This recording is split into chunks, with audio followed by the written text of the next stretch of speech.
Good morning विद्यार्थी मित्रों। बेटा लास्ट टाइमना लेक्चरनी अंदर जे कोई दाखलाओ शीख्या था त्यांथी आगळ आजे कंटिन्यू करीए छीए। प्लानिंग एवुं छे आजे कि ज्यां सुधीनी थियरी शीखवाड़ी त्यां सुधीना दाखला पूरा करी दईए। लेक्चरनी साइज जो बहु मोटी थशे तो थोड़ा दाखलाओ बाकी रही जशे। बाकी प्रयत्न एवो छे कि लगभग बधुं पूरुं करी दईए आजे, तो शुं नेक्स्ट लेक्चरमां नवा प्रश्नों शरू करी शकाय। हवे स्वाध्यायनो 5.15 चौपड़ी खुल्ली संपूर्ण ध्यान रकमनी अंदर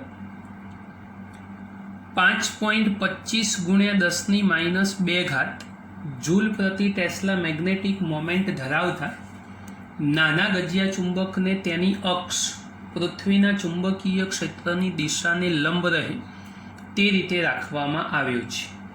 चुंबकना केंद्रथी पहलो विकल्प तेना लंब द्विभाजक पर, बीजो विकल्प तेनी अक्ष पर केटला अंतरे परिणामी क्षेत्र पृथ्वीना चुंबकीय क्षेत्र साथे 45 नो कोण बनावतुं हशे।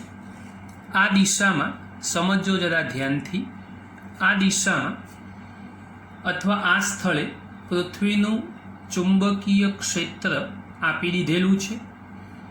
गणतरीमां आवता अंतरोनी सरखामणीमां चुंबक ए केटलो लांबो छे एने आपणे ध्यानमां लेवानुं नथी।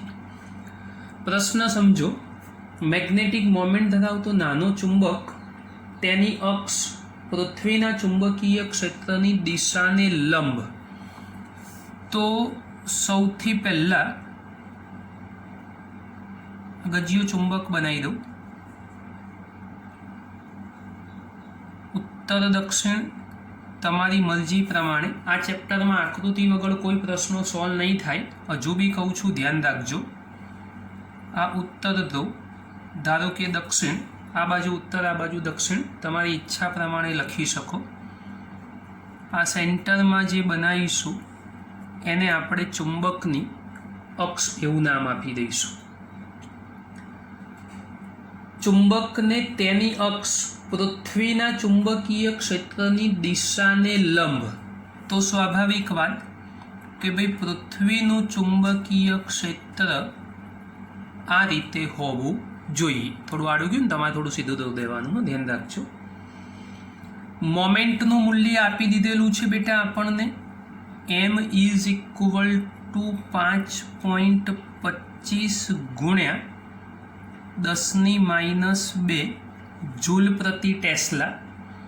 अने बीजा नंबर में पृथ्वीना चुंबकीय क्षेत्र साथे 45 नो कोण एवं तो शोधवानुं छे, पण क्षेत्रनुं मूल्य आपेलुं छे 0.42 गॉस एटले बी 0.42 जी। आ डिटेल थई गई आपणी।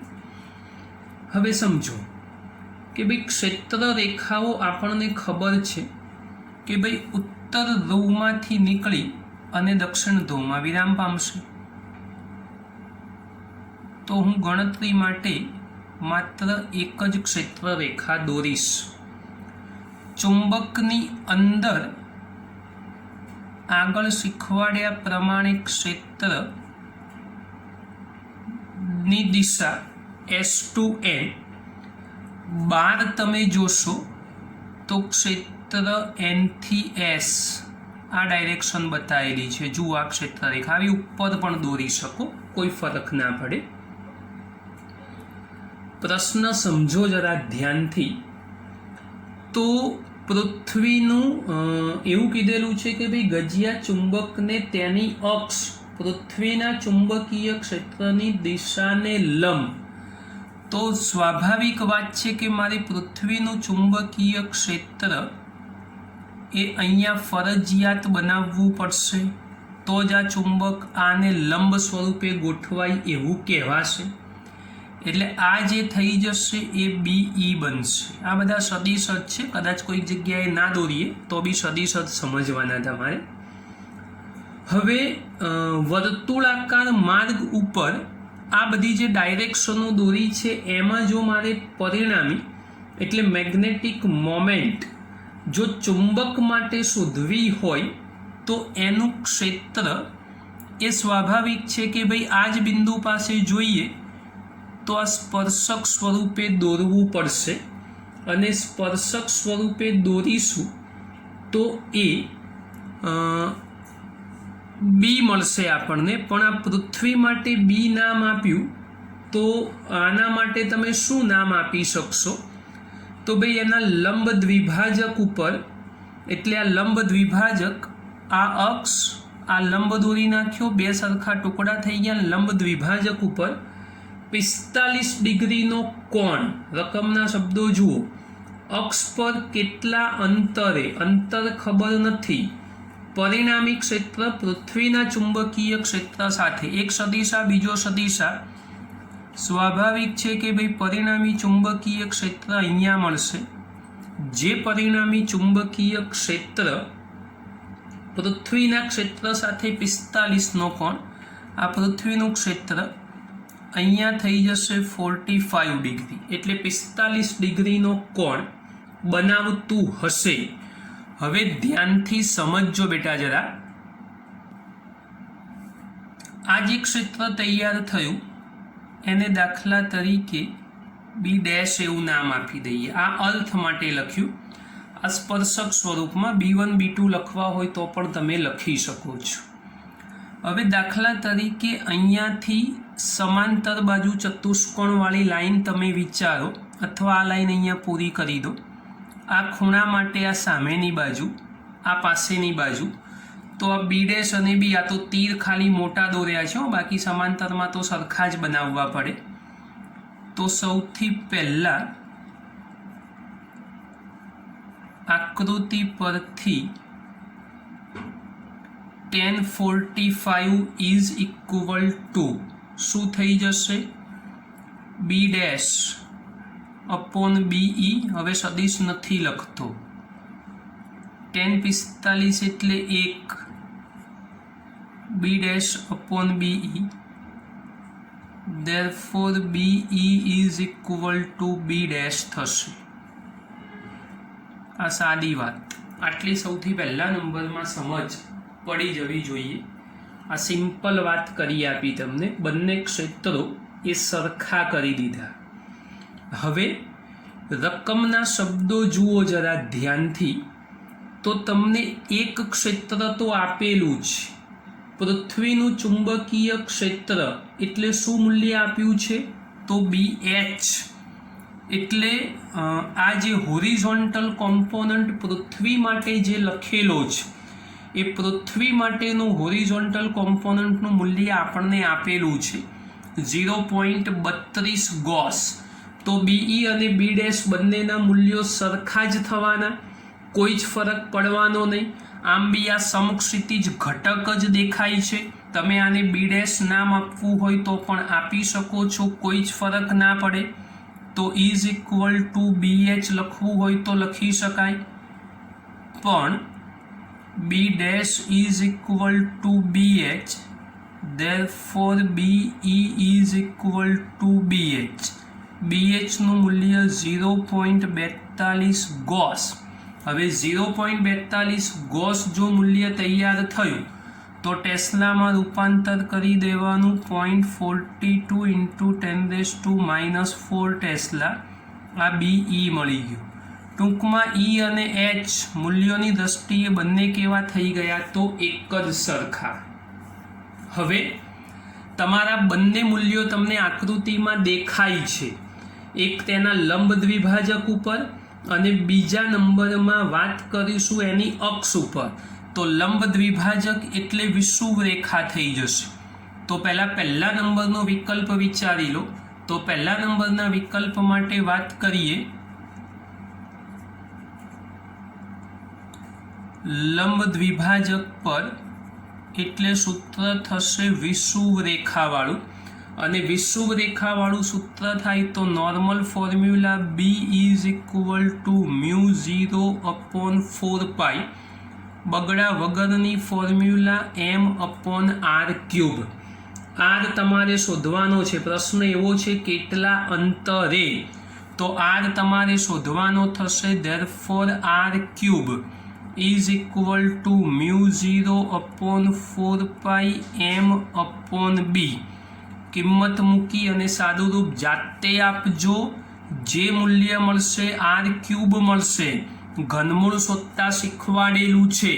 જે કિંમત આવે એનું રૂટ ગુણાકાર કરીને 2 વાર, ગુણાકાર કરીને 4 વાર, છેલ્લે ગુણાકાર કરીને 1 વાર. એટલે તમે સાદુરૂપ આપશો તો આ પહેલા નંબરનો જવાબ તમારો મળી જશે મીટરમાં. આ પહેલા નંબરની વાત શોધી નાખી આપણે r વાળી. ગણતરી જાતે કરવાની, કિંમતો મૂકવાની, જવાબો શોધવાના. લંબ દ્વિભાજકની વાત પૂરી થઈ.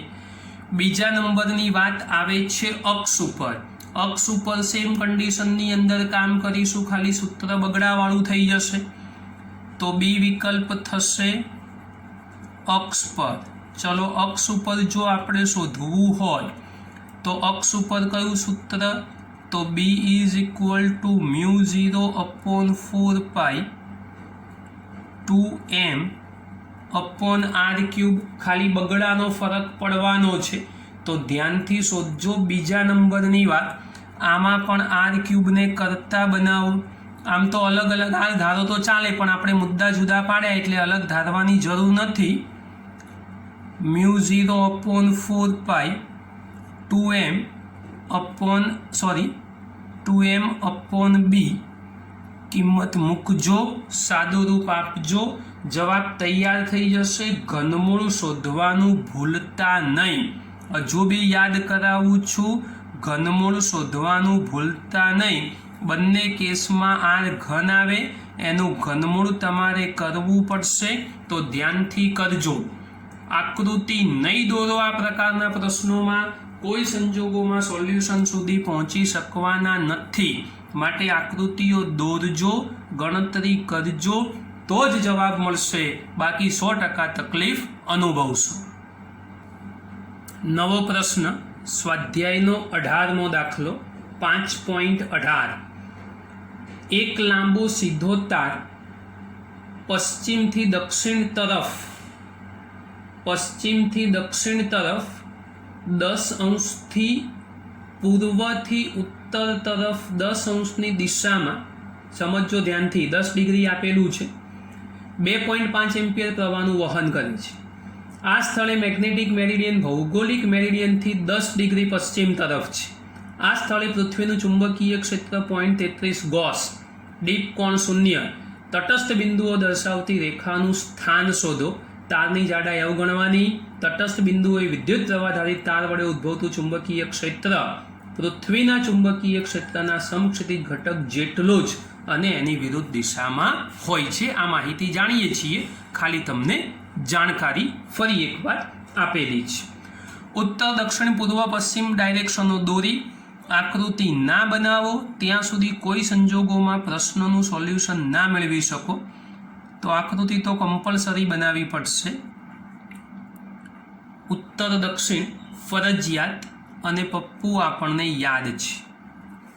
આ દોરી દેવાનું. રકમ વાંચી અને કામ કરવાની શરૂઆત કરવાની. સમજો પહેલા. એક લાંબો સીધો તાર પશ્ચિમથી દક્ષિણ તરફ, ચલો પશ્ચિમથી દક્ષિણ તરફ, બોલો કઈ બાજુ હશે? તો આ રહ્યો પશ્ચિમ, આ રહ્યો દક્ષિણ, એટલે પશ્ચિમથી દક્ષિણ તરફ. હવે આમ તાર દોરવાની શરૂઆત કરું છું, આગળ લંબાવું છું ખાલી. પશ્ચિમથી દક્ષિણ તરફ એટલે અહીંયા દાખલા તરીકે 10 ડિગ્રી આમ થશે. પશ્ચિમથી દક્ષિણ તરફ તો 10 ડિગ્રી અહીંયા મળવાનું. સમજો ધ્યાનથી. પૂર્વથી ઉત્તર તરફ 10 ડિગ્રી, પૂર્વથી ઉત્તર તરફ 10. ચલો પૂર્વથી ઉત્તર, તો આ પૂર્વથી ઉત્તર તરફ 10, તો અહીંયા બી 10 ડિગ્રી. ખબર પડી ને, લંબાવી એનો ફાયદો મળ્યો આપણને. એટલે પૂર્વથી ઉત્તર 10 ની દિશામાં 2.5 એમ્પિયર પ્રવાહનું વહન કરે છે. ડિટેલ પછી લખી આપું છું, આકૃતિ પહેલા સમજી લો. આટલું વહન થઈ રહ્યું છે. આ સ્થળે મેગ્નેટિક મેરિડિયન ભૌગોલિક મેરિડિયનથી, હવે આ ઉત્તર દક્ષિણ દિશા નક્કી થઈ તો ભૌગોલિક મેરિડિયન સ્વાભાવિક છે અહીંયા જ થવું જોઈએ, તો હું લખી દઉં છું અહીંયા જીઓગ્રાફિક. આ ભૌગોલિક મેરિડિયન થયું એટલે જીઓગ્રાફિક મળી ગયું આપણને. શું કીધું છે? આ સ્થળે મેગ્નેટિક મેરિડિયન ભૌગોલિક મેરિડિયનથી 10 ડિગ્રી પશ્ચિમ તરફ. તો આ ભૌગોલિક મેરિડિયનથી 10 ડિગ્રી પશ્ચિમ તરફ. તો અહીંયા ફરી પાછો મારે તાર બનાવવો પડશે.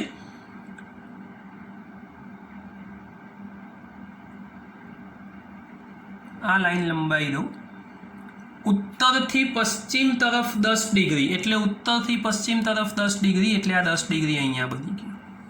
આવું જોવું પડે શાંતિથી. પશ્ચિમ તરફ, ઉત્તરથી પશ્ચિમ તરફ 10 ડિગ્રી. આ સ્થળે પૃથ્વીનું ચુંબકીય ક્ષેત્ર આપણને લખીને આપેલું છે. તો આ જે તૈયાર થયું ને ભાઈ, એ મેગ્નેટિક મેરિડિયન કહેવાય.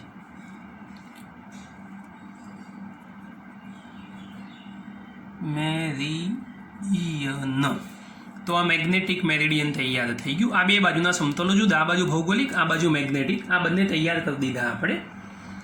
હવે આ મેગ્નેટિક મેરિડિયન આના કારણે બનશે, હા, આ તારના કારણે. ભૌગોલિક આ તારના કારણે, આ જે ઊભી રેખા દેખાય છે એના કારણે. સમજો જરા ધ્યાનથી. ડીપ કોણ શૂન્ય અને બાકી બધી ડિટેલ તો આપણને લખીને આપેલી છે. હવે બહુ જ મહત્વની વાત જે અગત્યની છે એ આપણે સમજવાની છે આમાં. તો હવે એ સમજવાની કોશિશ કરીએ. ખૂણાઓ તો બધા તમને રકમ પ્રમાણે મેં અપ ટુ ડેટ સમજાવી દીધી. હવે ખાસ ધ્યાન આપજો. અહીંયા તાર છે આપણી રકમના શબ્દો પ્રમાણે અને એમાંથી આમ પ્રવાહ પસાર થઈ રહ્યો છે. જોજો હં. હવે આ તારમાં જો આ દિશામાં પ્રવાહ પસાર થાય તો અંગૂઠો પ્રવાહની દિશામાં આંગળીઓ જેમ વળતી હોય એમ વાળ. તો મારું ચુંબકીય ક્ષેત્ર આ ડાયરેક્શનની અંદર હોવું જોઈએ. તો માની લો કે હું અહીંયા આગળ એક અણુકીય ડાયપોલ દોરું. ધારો કે આવી રીતે આ અણુકીય ડાયપોલ દોરી નાખીએ આપણે. તો સ્વાભાવિક છે પ્રવાહ આમ પસાર થાય તો એનું ક્ષેત્ર આ ડાયરેક્શનમાં થશે. હવે આ જે ક્ષેત્ર તૈયાર થયું એ મેગ્નેટિક મેરિડિયનની લાઇનને તો સમાંતર થઈ ગયું. તો આપણો phi ઇઝ ઇક્વલ ટુ 0, જે ઓલરેડી રકમમાં પણ કીધું છે કે ભાઈ ડીપ કોણનું મૂલ્ય કેટલું આપી દીધેલું છે? 0. હવે ડીપ કોણનું મૂલ્ય જો આપણને શૂન્ય આપી દીધેલું હોય તો હવે એનો ઉપયોગ કેવી રીતે કરી શકાય એ બતાવું છું. આકૃતિ હવે નહીં દેખાય, બીજા પેજ પર લખું છું એટલે હવે ધ્યાનથી સમજજો. તો જુઓ, હવે આપણી સાદી વાત BH સમક્ષિતિજની જ વાત છે, is equal two B cos phi. Theta લખવું હોય તો થીટા, પણ થીટામાં તમે કન્ફ્યુઝ એટલા માટે થશો કે મેગ્નેટિક મેરિડિયન એ એની સાથે 10 ડિગ્રીના ખૂણાઓ આપેલા છે. એટલે તમને ડેક્લિનેશનનું મૂલ્ય ધારો કે તમે 10 ડિગ્રી આપેલું જ બરાબર, પણ એ લખી નાખશો ને તો કન્ફ્યુઝ થશો. અને એટલા માટે મેં અહીંયા phi શબ્દ વાપર્યો છે. બીનું મૂલ્ય આપણને કેટલું આપી દીધેલું છે રકમની અંદર? તો 0.33. અને આ સમાંતર થયું એટલે cos 0, એટલે cos 0 ઇઝ ઇક્વલ ટુ 1. તો 0.33 ગોસ થાય એટલે 0.33 ગુણ્યા 10⁻⁴ ટેસ્લા BH મળી ગયું. આ હોરિઝોન્ટલ કોમ્પોનન્ટ પ્રાપ્ત થઈ ગયો આપણને. હવે હોરિઝોન્ટલ કોમ્પોનન્ટ મળી ગયો તો આકૃતિ ઉપરથી તારથી r ઊંચાઈએ આપેલું કોઈ પણ બિંદુ હોય અને એ બિંદુ પાસે જો મારે ક્ષેત્ર શોધવું હોય તો એ હોરિઝોન્ટલ કોમ્પોનન્ટ તાર ઉપર જ મળે. અને તાર ઉપર મળે તો હવે આપણે સિમ્પલ સૂત્ર વાપરી શકીએ, BH is equal two B તાર. કેમ? તો રકમના શબ્દો શું કીધેલા છે સમજો કે ભાઈ તટસ્થ બિંદુ દર્શાવતી રેખાનું સ્થાન શોધો. તો રેખા તો તાર ઉપર જ મળવાની, જો કે તાર જાડો નથી પણ તાર ઉપર મળશે તો જ અંતર શોધી શકશો. તો BH નું મૂલ્ય તમારી પાસે તૈયાર 0.33 ગુણ્યા 10⁻⁴. અને તાર માટે ચુંબકીય ક્ષેત્ર તમે શોધીને બેઠેલા છો ચેપ્ટર નંબર 4માં μ0I/4πy. y ને કરતા બનાવો μ0I/4π ગુણ્યા 0.33 ગુણ્યા 10⁻⁴ કિંમત મૂકો, સાદું રૂપ આપો અને જવાબ શોધો. જે જવાબ આવશે એ મીટરમાં, જો ટેક્સ્ટબુકમાં સેન્ટીમીટરમાં આપ્યા હોય તો સેન્ટીમીટર જાતે ફેરવી દેવાના, પણ આ ગણતરી તમારે જાતે કરવાની રહેશે. તો આ પ્રકારના પ્રશ્નોમાં જો આકૃતિ ના આવડી, એમાં ના સમજ પડી તો કામ કરી શકશો નહીં. આ ખાસ ધ્યાન રાખજો. હજુ ફરી વાર કહું છું. નવી રકમમાં ધ્યાન આપજો. સ્વાધ્યાયનો 19મો દાખલો. એક સ્થળે આવેલ ટેલિફોનના કેબલમાં 4 લાંબા, સીધા અને સમક્ષિતિજ તાર જે દરેકમાંથી એક જ દિશામાં 1 એમ્પિયર પ્રવાહ પૂર્વથી પશ્ચિમ વહે છે. આ સ્થળે પૃથ્વીનું ચુંબકીય ક્ષેત્ર 0.39 ગોસ છે. ડીપ એંગલ 35 ડિગ્રી છે. મેગ્નેટિક ડેક્લિનેશન 0 છે. કેબલની નીચે 4 સેન્ટીમીટર અંતરે પરિણામી ચુંબકીય ક્ષેત્રના મૂલ્ય કેટલા હશે? રકમ ફરી એક વખત ધ્યાનથી વાંચજો, સમજજો, પછી કામ કરજો. આકૃતિ દોરીશું તો જ કામ થશે, બાકી કામ થવાનું નથી. એટલે આકૃતિ દોરવી ખાસ જરૂરી છે. એટલા માટે સમજીને કામ કરવાનું છે.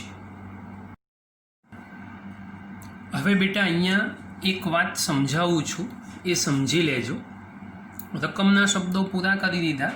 આકૃતિ દોરવી હોય તો દોરો, નહીં તો આ પ્રશ્ન પૂરતી ચાલશે, બહુ વાંધો નહીં આવે. આમાં ડિટેલ આપેલી છે, લખું છું અને એક અગત્યની વાત સમજાવું છું. જમણા હાથના અંગૂઠાના નિયમ પ્રમાણે સૌથી પહેલાં કેબલમાં 4 તાર છે, આ ભૂલી ના જતા. એમાંથી પસાર થતો વિદ્યુત પ્રવાહ I = 1 એમ્પિયર આપેલો છે. એક જ દિશામાં 1 એમ્પિયર વિદ્યુત પ્રવાહ પસાર થાય છે. એવા ટોટલ આપણી પાસે 4 તાર છે. આ તમારે ખાસ યાદ રાખવાનું છે. આ સ્થળે પૃથ્વીનું ચુંબકીય ક્ષેત્ર, એટલે પૃથ્વીનું ચુંબકીય ક્ષેત્ર, પૃથ્વી માટે આપણે BE લખીએ છીએ, તો એકલો બી લખશો તો બી ચાલશે. એ પૃથ્વીનું ચુંબકીય ક્ષેત્ર 0.39 ગોસ આપેલું છે. એંગલ ઓફ ડીપ, એટલે ડીપ એંગલ ફાઈ ધારી લો, એના બરાબર 35 ડિગ્રી. ડેક્લિનેશનને આપણે થીટા કીધેલો છે એટલા માટે. મેગ્નેટિક ડેક્લિનેશન લગભગ 0 છે, લખવાની જરૂર નથી. કેબલની નીચે 4 સેન્ટીમીટર અંતરે, એટલે અંતરની જરૂર પડે ત્યારે યાદ રાખજો, ડિસ્ટન્સ 4 સેન્ટીમીટર, પરિણામી ચુંબકીય ક્ષેત્રના મૂલ્યો કેટલા હશે? તો ખાલી ખબર પડે એટલા માટે R = 4 સેન્ટીમીટર લઈ લઉં છું. પ્રશ્ન સમજો. એક સ્થળે આવેલ ટેલિફોનના કેબલમાં 4 લાંબા, સીધા અને સમક્ષિતિજ તાર જે દરેકમાંથી એક જ દિશામાં 1 એમ્પિયર પ્રવાહ પસાર થાય છે. દરેક તારમાંથી વહેતો પ્રવાહ 1 એમ્પિયર છે. એવા કુલ 4 તાર છે. માટે કુલ પ્રવાહ 4 એમ્પિયર થશે. આ અગત્યની વાત છે, યાદ રાખવાની. આ બહુ ઇમ્પોર્ટન્સ વાત છે, એટલે ધ્યાનથી સમજજો જરા. હવે 4 તાર માટેની આ વાત થઈ ગઈ, એટલે પ્રવાહ આપણે 4 એમ્પિયર લખી દીધો. આ ના કરવું હોય એવું લાગે કે ના સાહેબ, આપણા એક તારમાંથી વહેતો પ્રવાહ છે તો અમે 4 એમ્પિયર ના લઈએ, નહીં લેવાનું, તમારે એક તાર માટે ચુંબકીય ક્ષેત્રનું સૂત્ર B બરાબર μ0I/2π થી શોધતા આવડી જાય. એને 4 વડે ગુણી દો તો મેં ડાયરેક્ટ I બરાબર 4 લીધા. ફરક શું પડ્યો એમાં? કોઈ જ ફરક ના પડે. આ રીતે કરવું હોય તો કરી શકાય, ચિંતા ના કરશો. હવે જે સમજવાનું છે એ બહુ અગત્યની વાત છે, ખાસ ધ્યાનથી સમજજો પહેલાં. તો રકમના શબ્દો પ્રમાણે કેબલની નીચે 4 સેન્ટીમીટર અંતરે પરિણામી ચુંબકીય ક્ષેત્રના મૂલ્યો શોધવાના છે. હવે તારથી 4 સેન્ટીમીટર અંતર, હવે 4 તાર દોરીશું ને તો આકૃતિ થોડીક તકલીફવાળી બનશે. એટલે એક જ તાર દોરી અને આપણે ડાયરેક્શન સાથે વાત કરીશું, પણ હું તાર સિવાયની નોર્મલ આકૃતિ બનાવું જે તમારા માટે ફાયદાકારક રહેશે. ધારો કે આ પૃથ્વી જ, આ કાયમ માટે યાદ રાખજો. આ નાનકડી આકૃતિ બહુ ફાયદો કરી આપશે. તો આ પૃથ્વીની ઉર્ધ્વ અક્ષ એટલે ઉર્ધ્વ દિશા કહેવાય, આ અધો દિશા એટલે આ નીચેનું બિંદુ, આ ઉપરનું બિંદુ. જ્યારે પૃથ્વીના ચુંબકીય ક્ષેત્ર માટેની તમે વાત કરતા હોવ તો એ વખતે ખાસ ધ્યાન રાખજો કે ભાઈ ઉપર પૃથ્વીનું ચુંબકીય ક્ષેત્ર B અને એનો સમક્ષિતિજ ઘટક BH એ બંને એક જ દિશામાં હોય. આ કાયમ માટે યાદ રાખવાનું. જ્યારે અધો દિશામાં, કેમ કે પૃથ્વી વર્તુળ નથી, ગોળો છે, અધો દિશામાં વાત કરવાની આવે ત્યારે પૃથ્વીનું ચુંબકીય ક્ષેત્ર અને એનો હોરિઝોન્ટલ કોમ્પોનન્ટ એ બંને પરસ્પર વિરુદ્ધ દિશામાં હોય. આ કાયમ માટે યાદ રાખજો. તો આપણે બી જ્યારે આ એક અલગ આકૃતિ તમારા નોલેજ માટે તમને દોરી આપી છે, સમજજો જરા ધ્યાનથી. અહીંયા પણ એવી જ વાત કરવાની છે કે કેબલની નીચે 4 સેન્ટીમીટર અંતર, તો આપણે ઉપર નીચે બંને જગ્યાએ શોધવાનો પ્રયત્ન કરીશું. એટલા માટે આ વાત શીખવાડું છું. આની જરૂર પડશે, ધ્યાન રાખજો જરા, સમજજો બેટા ધ્યાનથી. તારવાળી આકૃતિ દોરો તો બી સેમ પરિસ્થિતિ થાય, કેમ કે અહીંથી આપણે તાર ધારો કે આમ વિચારી લો તમે, તો આ ઉપર નીચે તો આ જ અવસ્થા મળવાની છે. હવે સમજો, આપણા કામની શરૂઆત કરીએ છીએ, થોડી ધીરજ રાખજો. સૌથી પહેલાં પૃથ્વીના ચુંબકીય ક્ષેત્રનો સમક્ષિતિજ ઘટક જાણો જ છો તમે. BH is equal to BE cos theta. અને આપણે થીટાની જગ્યાએ શું ધારેલું છે? તો ફાઈ, તો ફાઈ લખજો. BE is equal two 0.39 cos 35 degree. આગળ બી શીખવાડેલું, cos 35 ના જોવું હોય તો સાઇન 90 માઇનસ કરીને જોઈ લેવાનું. તો 0.39 અને cos 35 તમે શોધવાનો પ્રયત્ન કરશો તો જવાબ આવશે લગભગ, એ જોજો તમે. હા ભાઈ જરા આમાં ભૂલ હોઈ શકે. 8192 બંનેનો ગુણાકાર કરશો એટલે ફાઇનલ આન્સર તૈયાર થશે તમારો 0.3194. આટલા ગોસ થયા. BH આ સમક્ષિતિજ ઘટક શોધી નાખ્યો. જરૂર પડવાની છે આ બધી બાબતોની આગળ, આ શોધવું પડશે, યાદ રાખજો જરા. હવે પૃથ્વીના ચુંબકીય ક્ષેત્રનો શિરોલંબ ઘટક શોધું. પૃથ્વીના ચુંબકીય ક્ષેત્રનો શિરોલંબ ઘટક. ચલો, શિરોલંબ ઘટક એટલે vertical. BV is equal to BE sin phi 0.39 sin 35. Natural સાઇનમાં જોવાનું એટલે નેચરલ સાઇનમાં sin 35. આ બધું ચેક કરવાનું તમારે ખાસ. 0.57 5736 ગુણાકાર કરશો એટલે જવાબ આવશે 2237 ગોસ. આ વર્ટિકલ મળી ગયું આપણને.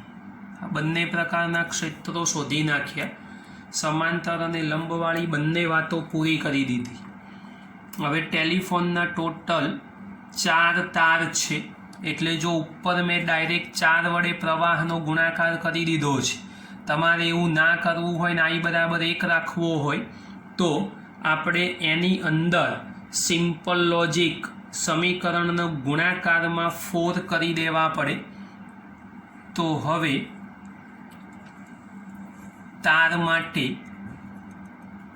ચુંબકીય ક્ષેત્ર B is equal to μ0 I upon 4 જ થશે ને, μ0 I ના, તાર માટે 2 પાઈ y થશે. μ0 I upon 2 પાઈ y આ તાર માટેની ફોર્મ્યુલા થવાની, જે અગત્યનું સૂત્ર રહેશે, યાદ રાખજો. હવે આ જે સૂત્ર આપણું તૈયાર થઈ ગયું તાર માટેનું ચુંબકીય ક્ષેત્ર, તો એ ચુંબકીય ક્ષેત્રનું સૂત્ર, એમાં માત્ર કિંમત, બીજું કશું કરવાનું નથી. ચલો સાદું રૂપ વિચારી લો તો 4 પાઈ ઇન્ટુ 10⁻⁻7.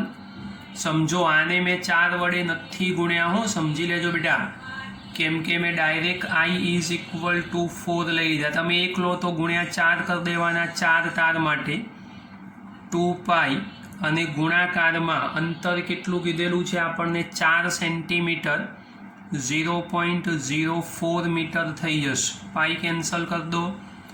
પછી સાદું રૂપ તમે જાતે 4 ગુણ્યા 4 16, એટલે 4 ચોક 16 કરશો એટલે લગભગ જવાબ આવશે 0.2 ગોસ. અને ટેસ્લામાં મળશે, એનું આપણે ગોસમાં સાદું રૂપ કરી દીધું એટલે 0.2 ગોસ જવાબ થશે. તો આ સિમ્પલ ચુંબકીય ક્ષેત્ર આપણે તાર માટે શોધી દીધું અને આ પરિણામી ચુંબકીય ક્ષેત્ર મળી ગયું. હવે તાર માટે નીચેના બિંદુએ મેં તમને ઉપર આકૃતિમાં સમજાવ્યું છે, એનો ઉપયોગ હવે આપણે કરીશું. કે તાર માટે નીચેનું બિંદુ તમે વિચારો તો નીચેના બિંદુ એક ક્ષેત્ર પરસ્પર વિરુદ્ધ દિશામાં, અહીંયા જ લખું છું, ધ્યાન રાખજો જરા.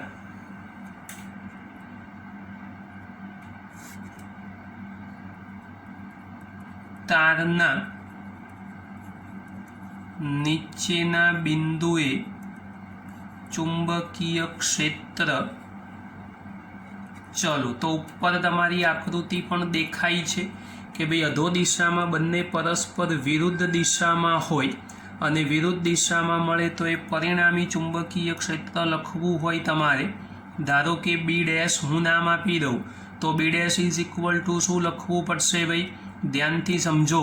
તમે 2 મૂલ્યો શોધેલા છે, હોરિઝોન્ટલ કોમ્પોનન્ટ બી તમારી પાસે તૈયાર છે, પૃથ્વીના ચુંબકીય ક્ષેત્રનો સમક્ષિતિજ ઘટક અને પરિણામી ચુંબકીય ક્ષેત્ર પણ છે. તો BH માઇનસ B, ચલો BH is equal two 0.3194 minus 0.2, સાદું રૂપ આપશો એટલે જવાબ આવશે 0.1195 ગોસ. આ B' મળ્યું અધો દિશામાં. હા, તારના નીચેના બિંદુ માટેની વાત થઈ. આ પરિણામી ચુંબકીય ક્ષેત્ર પ્રાપ્ત થઈ ગયું. હવે વર્ટિકલ, તો એ તો શિરોલંબ ઘટક છે. શિરોલંબ ઘટક તો ઉપર બી ઉર્ધ્વ દિશામાં રહેવાનો, તારની નીચે હશે તો બી ઉર્ધ્વ દિશા જ મળશે, એટલે શિરોલંબ ઘટકમાં કોઈ જગ્યાએ ફેરફાર થવાનો નથી. આ ખાસ ધ્યાન રાખજો, એટલે કોઈ સંજોગોમાં નહીં બદલાય, આ સમજી લેવાનું.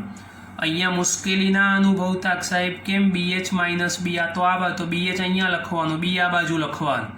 અને જો તમે સંખ્યા રેખા પ્રમાણે જાઓ તો એવું ના હોય કોઈ દિવસ.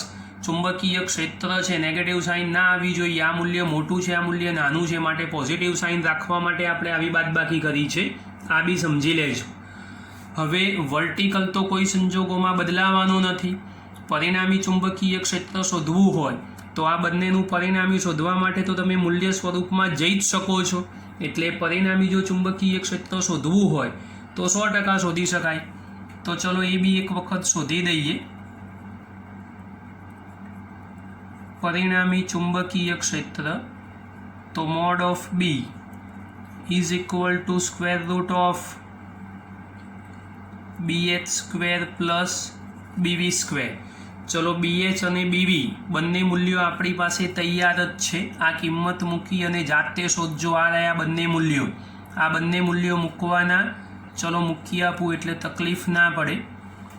0.3194નો વર્ગ વત્તા અહીંયા શું થઈ જશે ભાઈ 0.2237નો વર્ગ.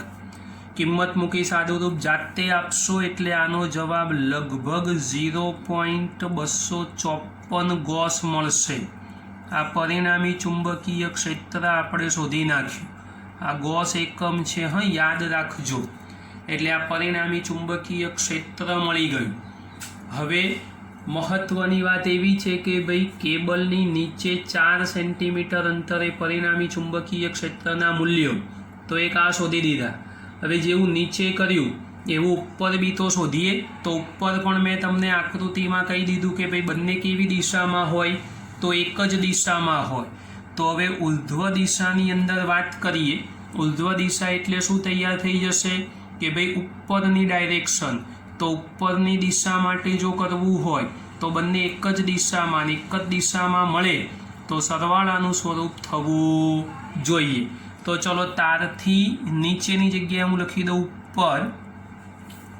તારના ઉપરના બિંદુએ ચુંબકીય ક્ષેત્ર. ચલો ઉપરના બિંદુએ ચુંબકીય ક્ષેત્ર શોધવું હોય એને દાખલા તરીકે B" નામ આપો. એક જ દાખલામાં કામ કરીએ છીએ એટલા માટે. તો શું થઈ જશે ભાઈ BH પ્લસ B. ચલો BHની જગ્યાએ કેટલા લખશો તો 0.3194 વત્તા 0.2.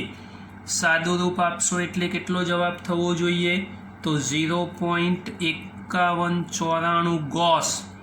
આ B" મળી ગયો.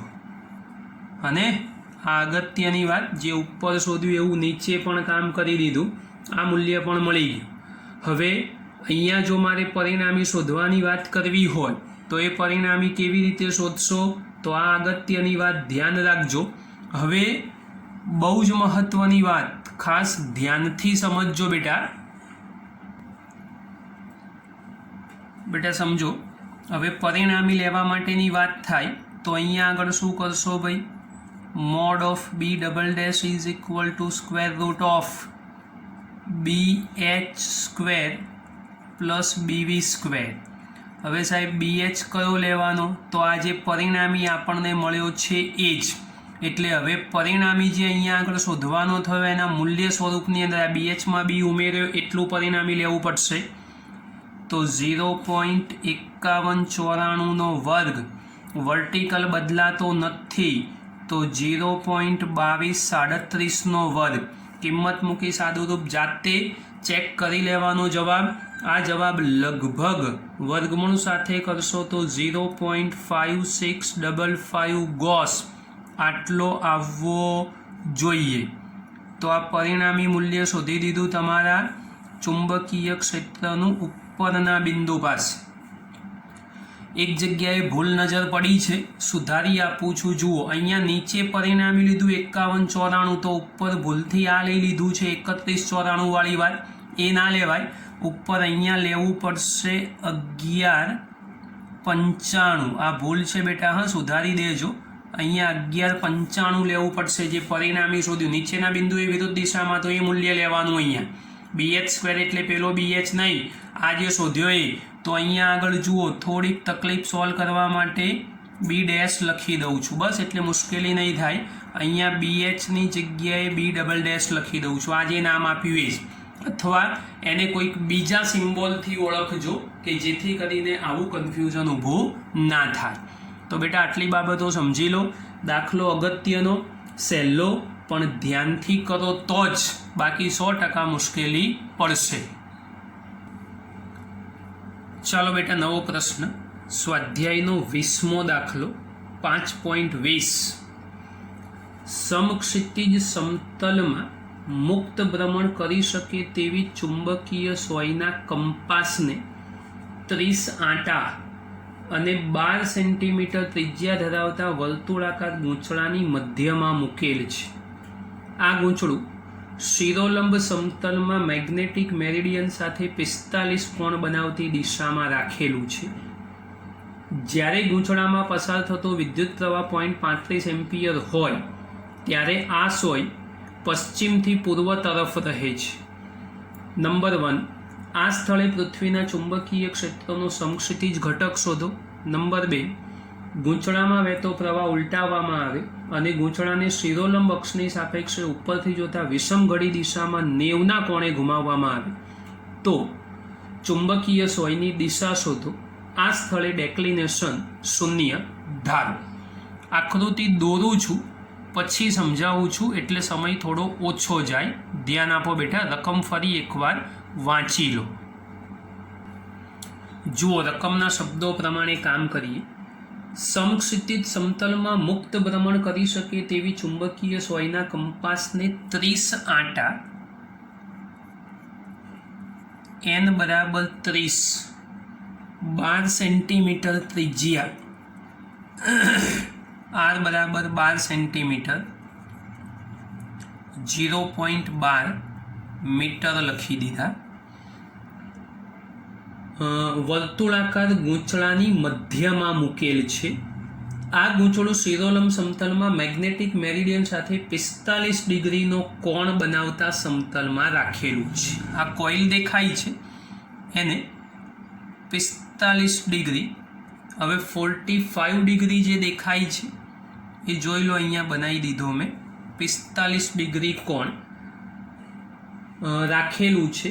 ગૂંચળામાંથી પસાર થતો પ્રવાહ I is equal to 0.35 ampere, I બરાબર 0.35 એમ્પિયર હોય ત્યારે આ સોય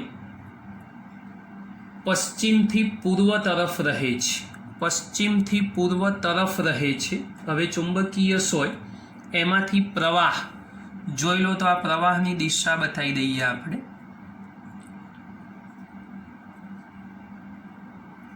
આ ડાયરેક્શનમાં બતાવવાની. આ પ્રવાહ આ ડાયરેક્શનમાં, આ સોય માટે કોણાવર્તન બતાવી દીધું. હવે એના બે ઘટકો આપણે દોરવા પડશે કે જે બંને ઘટકો એક હોરિઝોન્ટલ કોમ્પોનન્ટ થશે આના માટે, એક વર્ટિકલ થઈ જશે શિરોલંબ. આ બે ઘટકો આપણા તૈયાર થઈ જવાના.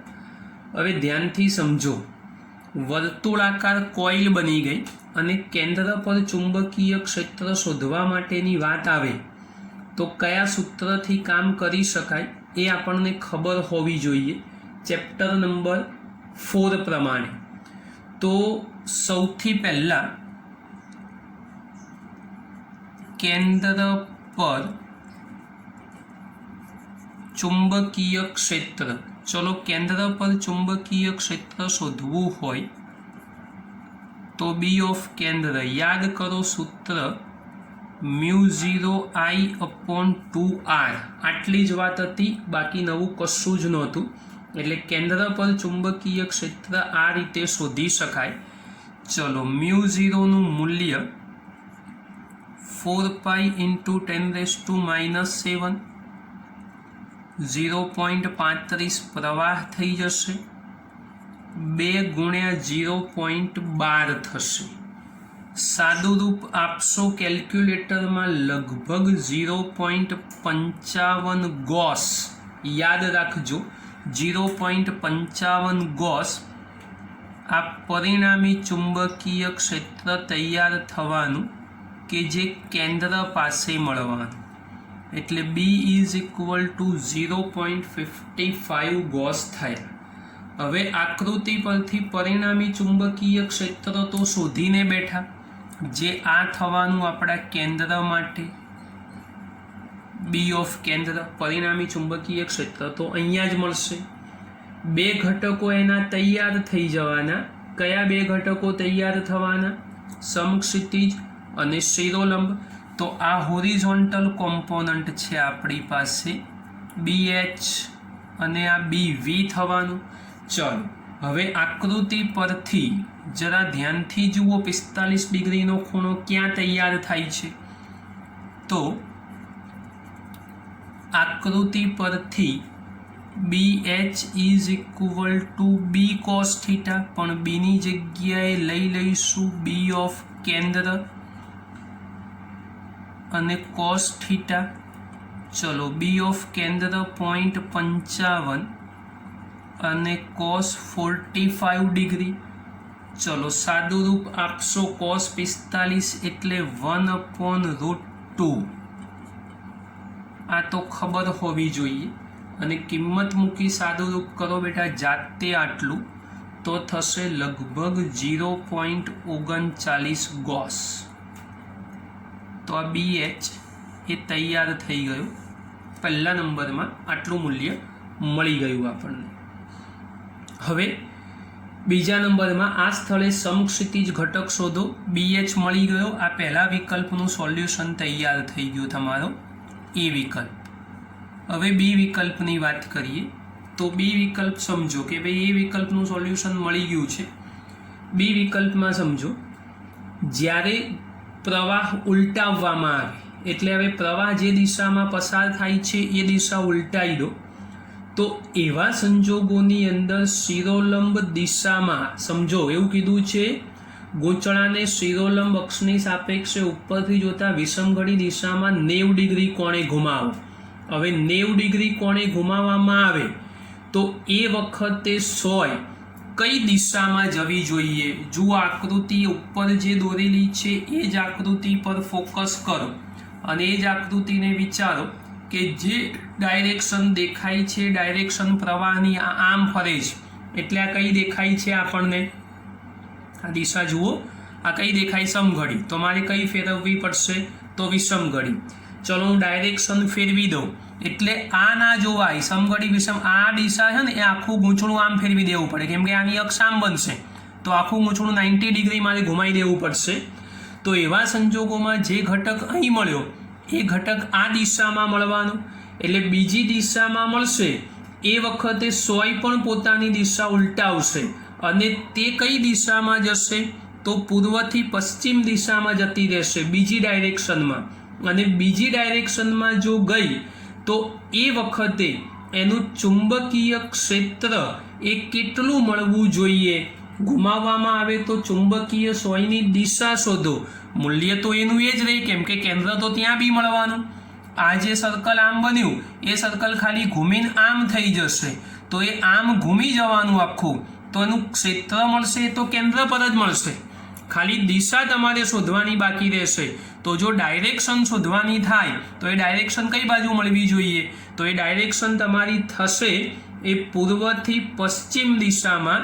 એટલે તમને ખાલી એટલું કીધું ચુંબકીય સોયની દિશા શોધો તો ચુંબકીય સોયની દિશા પૂર્વથી પશ્ચિમ થશે અને ચુંબકીય ક્ષેત્રનું મૂલ્ય એ બદલાશે નહીં.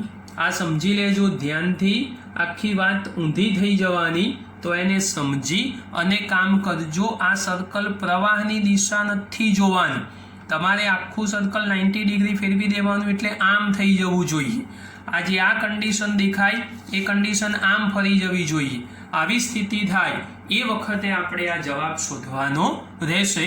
તો એ દિશા અને મૂલ્ય એમાં ફેરફાર નહીં થાય પણ દિશા તમારી જે છે એ પૂર્વની જગ્યાએ પશ્ચિમમાં જવી જોઈએ. સ્વાધ્યાયનો 21મો પ્રશ્ન. આકૃતિ તૈયાર છે. રકમના શબ્દો સમજો. એક મેગ્નેટિક ડાયપોલ બે ચુંબકીય ક્ષેત્રોની અસર હેઠળ રહેલ છે. આ મેગ્નેટિક ડાયપોલ મેં બનાવી દીધી છે જોઈ લો. એટલે આ મેગ્નેટિક ડાયપોલ તૈયાર થઈ ગઈ. એ મેગ્નેટિક ડાયપોલ એ આપણે ગોઠવી દીધી છે. હવે આ ક્ષેત્રોની રેખાઓ વચ્ચેનો કોણ 60 ડિગ્રી. આ ક્ષેત્રોની રેખાઓ વચ્ચેનો ખૂણો જુઓ મેં 60 ડિગ્રી બનાવી દીધો છે.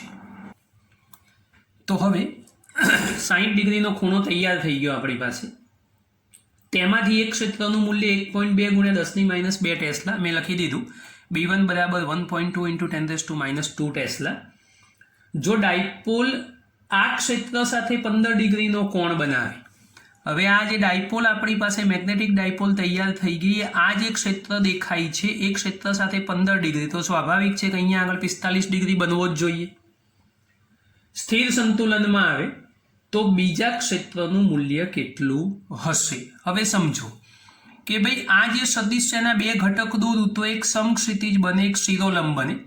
એ રીતે આના બી બે ઘટક દોરું તો એક શિરોલંબ બનશે અને એક સમક્ષિતિજ. સમક્ષિતિજ ઘટકો સમાન મૂલ્ય પરસ્પર વિરુદ્ધ દિશા ગોઠવાશે એટલે એકબીજાની અસર નાબૂદ કરશે.